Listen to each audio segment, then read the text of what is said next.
Hey, it's Mindy with Astrology by Love, here today for Libra Sun and Libra Rising's horoscope for the months of November and December.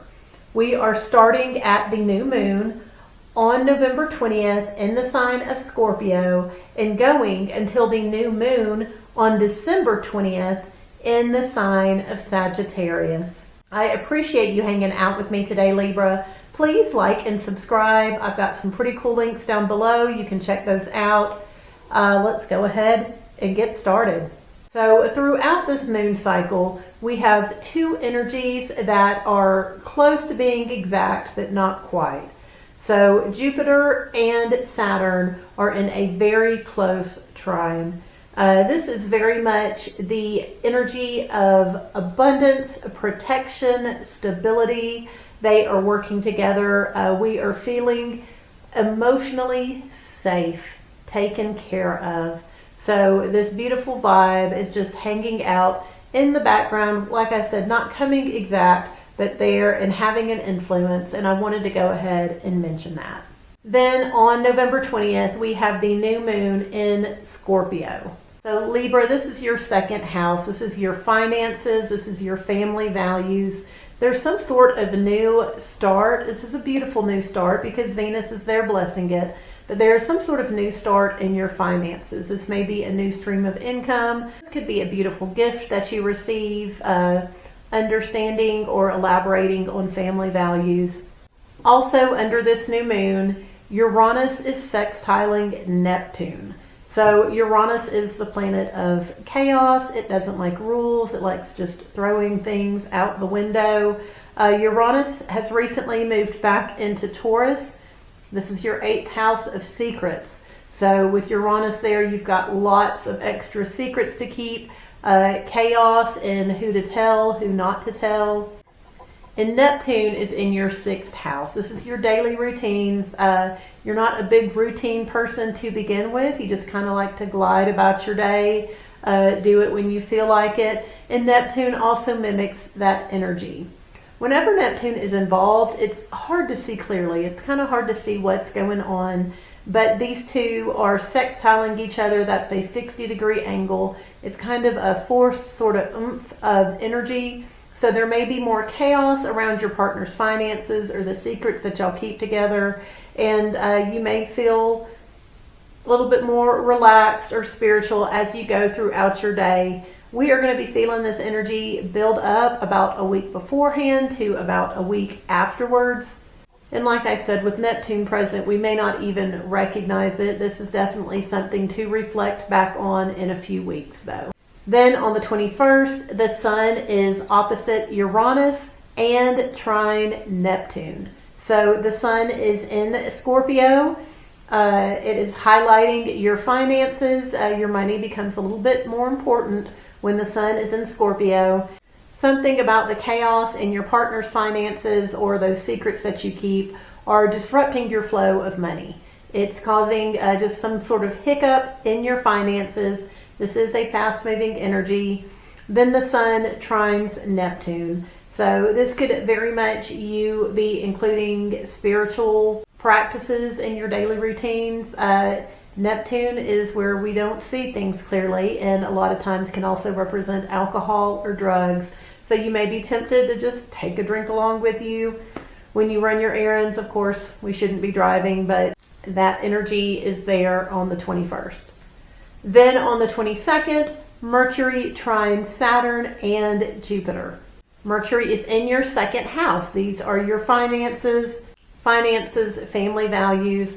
This is wonderful energy to discuss your hopes and ambitions, to discuss your expectations, your rules. If anyone has been kind of crossing the line, pushing your buttons, this is a great day to talk about your boundaries. The universe is supporting abundance, hopes, structure. Talk about your work goals, talk about your financial goals. Also on the 22nd, the sun moves into Sagittarius. Sagittarius rules your 3rd house. This is your siblings, your cousins, your community, the environment that you don't choose. And so those in your community, your neighbors, become a little bit more important during this time of year, as do your siblings. This is just part of your yearly routine when the sun is in Sagittarius. Then on the 23rd, the sun sextiles Pluto. So Pluto is in your 5th house. This is the house of your creative projects, your kiddos, the things that you're passionate about, the fun that you like to have. The sun is highlighting the community and the neighbors and causing you to focus a little bit on the kids, on having fun. Maybe you reorganize some of your projects. This is a fast-moving energy, though, and that is on the 23rd. Then on the 24th, we have a beautiful energy coming in. So Venus and Mercury conjunct. So this is when two planets come together in the same degree. So Mercury is how we communicate, it's how we think. Venus is how we have fun. It's what we think of as beautiful, enjoyable. And when these two planets are together, we're telling a lot of jokes, we're laughing, we're talking to our friends about getting together, going out, having fun. This is an enjoyable day. This energy is taking place in your 2nd house of finances. So going shopping with the girlfriends definitely falls under this energy, Libra. Enjoy going shopping. Then on the 26th, Venus trines Jupiter and Saturn. So Jupiter is in your 10th house right now. It is bringing blessings at work. Lots of work typically means lots of money. Saturn is in that 6th house with Neptune, so it is structuring your daily routines a little bit more than you prefer. And your Venus is bringing beautiful things to you. All these energies are working together. Work is abundant. Things are more beautiful, enjoyable. Your day's a little bit more structured. This is a beautiful, wholesome energy, blessing your emotions and your finances and work. This is on the 26th. This is a faster moving energy. We will be feeling it a little bit the next day on Thanksgiving as well. This should be a very enjoyable Thanksgiving this year. Then on the 29th, Venus opposes Uranus and trines Neptune. So Venus is still in that 2nd house, making money a little bit more fun, a little bit more enjoyable. And there is a hiccup, some kind of unexpected drama with your partner's finances or the secrets that y'all keep together that is interrupting this flow of money. This is a fast-moving energy. Later in the day, Venus is trining Neptune. So when Venus trines Neptune, we are seeing things in a better light, in a best-case scenario type of world. This is you enjoying your health practices just a little bit more, enjoying going to the gym, finding beautiful things to spend money on that you can incorporate into your daily spiritual routines. When Venus is trine Neptune, we're not necessarily seeing things clearly. We're seeing them better than they are. Also on the 29th, Mercury, which has been going retrograde, stands still in the sky to go direct. So whenever Mercury is standing still in the sky, it is easy to misunderstand, miscommunicate, once again, not see things clearly. Traffic's normally not great when Mercury is standing still. There are two different energies basically telling us not to balance the checkbook on the 29th. So two different energies of confusion, not seeing things clearly. So there's lots of enjoyable energy on the 29th. Definitely enjoy yourself, but do not get bogged down with details, Libra. Then on the 30th, Venus moves into Sagittarius. So Sagittarius rules that 3rd house, siblings, neighbors, the community and environment we don't choose.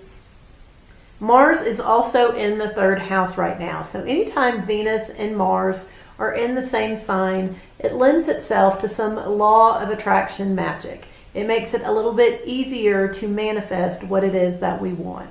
I have recently purchased this Vogel cut crystal. I'm not sure if you can see it very well.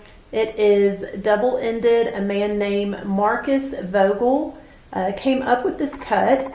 It is a way to amplify the energy of a crystal to its best. This is a manifestation tool. It will help bring about whatever you are trying to attract in. I am excited to use this once Venus goes into Sagittarius with Mars. Just wanted to share. I've got it linked below if you'd like to buy one. Then on December 4th, we have the full moon in Gemini. So Gemini rules your 9th house. This is the house of long distance travels, long-term learning. This is the area of life we want to master, we want to become a guru at. There's something you've possibly been studying, working on, maybe a trip you've been planning. And under a full moon, this is when manifestations happen. This is when things come to a closure. This is when they express in their boldest form. This full moon is putting a little bit of tension between your long-term goals, the environment you can't see, and the environment you don't choose in that 3rd house. So just be aware that that takes place on December 4th. Then on December 6th, Mercury trines Jupiter. So Mercury is how we think, it's how we speak. It's in that 2nd house. And you have Jupiter in your 10th house of career and legacy right now. So the way you've been talking about your money, organizing your money, is blessing you at work. So you have some wonderful opportunities coming in. This is a beautiful day to talk about work, to talk up your accomplishments and what you've been doing.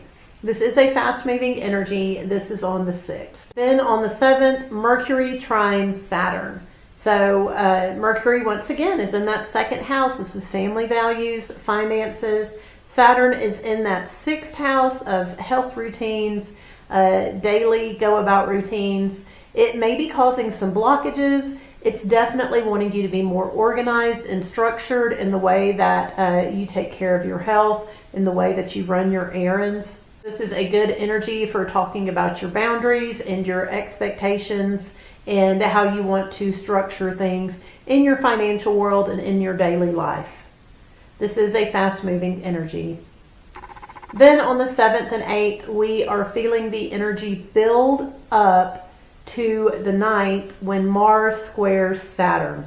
So Mars is in that 3rd house. This is that environment you don't choose, those neighbors and siblings. You're feeling motivated in the neighborhood. It feels good to go for a walk, get some energy out. However, Saturn in your 6th house, those structures, those routines are holding you back from hanging out with the neighbors, from being able to easily run your errands. This is a frustrating energy. So this is a little bit of emotional resentment around issues in your community and issues in your daily practices and health. This comes to a head on the 9th. This energy will have dissipated by the 11th, but it is a little bit of a frustrating energy. Just be aware of that, Libra. Then on the 10th, Mercury opposes Uranus. So this communication about your finances, the family values, is having a hiccup. Once again, with Uranus, that chaos in the partner's house of finances and those secrets that you keep together. Something just crops up and this flow you've been trying to get with your finances is interrupted yet again by Uranus. That is a fast-moving energy. On the 11th, Mercury trines Neptune. So talking about your money may lend you to see it in a better light than it really is. Neptune is our spiritual practices. You may be considering whether you have the money to perhaps join a yoga studio or a meditation group. And whenever Mercury has contacts with Neptune, things don't always look clear. The answer is going to be yes. Wait a few days before making that decision if your finances are tight. Then on the 12th, Mercury moves into Sagittarius. So Mercury joins all the other planets in that 3rd house. Communication with the neighbors and siblings will be easier. So will being able to make short trips around town. All the personal planets, with the exception of the moon, will now be in Sagittarius. So we've got Mercury, Venus, Sun, and Mars all in Sagittarius right now. They'll be there on the 12th, 13th, and 14th. On the 14th, Mars will square Neptune. So Mars is in that 3rd house, the community, the environment we don't choose, and Neptune is still in that 6th house of health routines, daily routines. We may get angry at a neighbor, not see things clearly. This is a day and energy where you may be tempted to drink a little too much. Meditating would be the better option, but sometimes it is easier just to grab something to drink. That energy will be there, and we will be seeing things as worse than they really are. We're feeling this energy build up on the 13th. It's coming exact on the 14th, so just be aware of that energy. Then on about midnight on the 14th, early in the morning on the 15th, depending on where you are in the United States, Mars moves into Capricorn. So this is your 4th house. This is family and upbringing, Libra. Mars brings a level of energy there. You'll be motivated to be at home. You'll feel more energized at home. This is also, though, the potential for fights in the home, bickering, competition. If you can work out in your home or with your family, that would be an excellent use of this energy. Mars is going to be in Capricorn for the next 2 months, so try to use this the best you can, Libra. Then on the 16th, the Sun squares Saturn. So the Sun is still in that 3rd house. This is community, siblings, the environment we don't choose. And it has this frustrating 90-degree angle to Saturn in that 6th house of daily routines. So something in your daily life is kind of holding you back from feeling like yourself in the community. This is a fast-moving energy that takes place on the 16th. Then on the 20th, we have a new moon in Sagittarius. So there has been a lot of energy in this 3rd house this month, stimulating this 3rd house, bringing attention to it. And now this new moon is creating a new start, a shift of some sort taking place in that 3rd house. So this may revolve around your siblings, short trips, basic learning. This could be also the community and the environment that we're not choosing. There's a lot of positives with this moon. Jupiter is also squaring Chiron underneath the influence of this new moon. So when Jupiter squares Chiron, this is a little bit of a healing crisis. This is healing in like a not pretty way. This is an ugly cry. This is happening in the house of career, in the house of partnerships. Your spouse may say something or do something that causes you to be frustrated at work. There's a conflict there, and this is bringing the potential for tears. Also, under the influence of this new moon, Venus squares Saturn. So Venus is in that 3rd house, community, siblings, and has this frustrating relationship to Saturn under this new moon. So some kind of blockage or routine in your daily life is holding back having fun in the community. Just be aware of these. Like I said, there are some beautiful energies with this new moon. This is a multi-layered new moon. So we have come to the end of the Scorpio moon cycle. I appreciate you hanging out with me, Libra. Please like and subscribe. Share this video with anyone you know who also wants to live their life more in sync and aligned with the universe. Check those links out below, and I will see you again soon. Thank you, Libra.